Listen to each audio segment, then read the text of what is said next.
हरिद्वार में कांवड़ मेले के दौरान एक बड़ा हादसा टल गया। पुष्प वर्षा कर रही हेलीकॉप्टर की पंखुड़ी से पॉलीथीन उलझ गई और शुक्रवार को हर की पौड़ी पर दरअसल हेलीकॉप्टर से पुष्प वर्षा हो रही थी।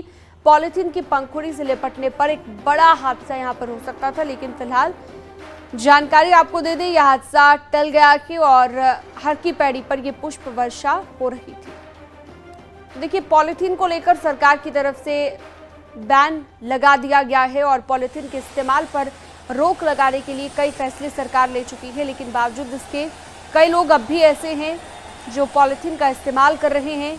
ऐसे में पॉलीथीन की वजह से एक बड़ा हादसा यहां पर हो सकता था जो टल गया। पुलकित शुक्ला फोन लाइन पर मौजूद हैं हरिद्वार से ज्यादा जानकारी के लिए। पुलकित, सरकार कई कदम उठा चुकी है, बार बार कहा गया है कि आपको पॉलीथीन का इस्तेमाल नहीं करना है, लेकिन ये जो बड़ा हादसा टल गया है, पुष्प वर्षा जो हेलीकॉप्टर कर रहा था पॉलीथीन आने से, क्या ज्यादा जानकारी, कैसे ये हादसा टला?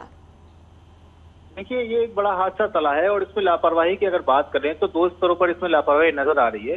एक तो जिस स्थान पर हेलीकॉप्टर उड़ता है वहां पर पुष्प वर्षा की जानी थी और काफी नीचाई में लाकर जो है हेलीकॉप्टर की पुष्प वर्षा की जानी थी, क्योंकि ये हर की पैड़ी का क्षेत्र है जहां पर अमूमन हजारों की संख्या में लोग श्रद्धालु वहां पर मौजूद रहते हैं। लेकिन क्योंकि कल इस समय कांवड़ मेला यहाँ पर चल रहा है और पुष्प वर्षा वहां पर की जानी थी, तो हजारों लाखों की संख्या में वहां पर लोग मौजूद थे और इतना नीचाई में जब हेलीकॉप्टर को उड़ाकर पुष्प वर्षा की जानी थी, तो जो लोकल प्रशासन है, जो लोकल पुलिस है, उसकी जिम्मेदारी बनती थी कि ये फ्लाइंग जोन है और यहाँ पर पूरी तरह से व्यवस्था और सुरक्षा बिल्कुल चाक-चौबंद इंतजाम यहाँ पर किए जाए। और दूसरी बात जहाँ तक पॉलीथीन की है, तो पॉलीथीन ये जो प्लास्टिक सीट है जिसका लोग इस्तेमाल करते हैं बैठने के लिए, ये धड़ल्ले से वहां पर अभी भी बेची जा रही है। इस पर प्रशासन की ओर से लगातार इस तरह के दावे जरूर किए जाते हैं कि पॉलीथीन पर बैन लगाया गया है और चाहे वो प्लास्टिक की कैन हो या इस तरह की पॉलीथीन सीट हो, उनकी बिक्री यहाँ पर नहीं होगी। लेकिन इससे पता चलता है कि न सिर्फ बिक्री हो रही है बल्कि हर की बिल्कुल आप सही कह रहे हैं और जो लापरवाही का आपने जिक्र किया, वाकई एक बड़ी लापरवाही यही है।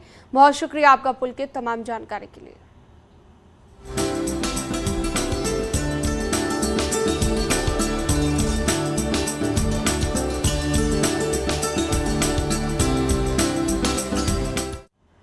और चलिए, कांवड़ यात्रा की रंग अब आपको दिखाते हैं, जो कि 14 जुलाई से सावन महीना आते ही शुरू हो गई है और अब डाक कांवड़ की भी शुरुआत हो गई है।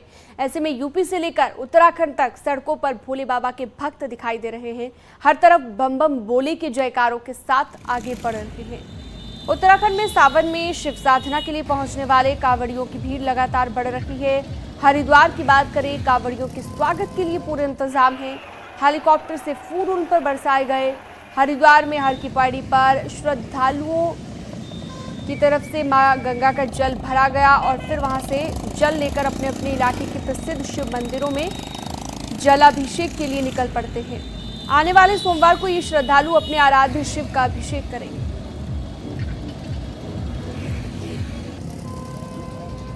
तो ये दो तस्वीरें आपके सामने, मन में श्रद्धा लिए आस्था के पथ पर शिव भक्तों का सैलाब आपको हम दिखा रहे हैं।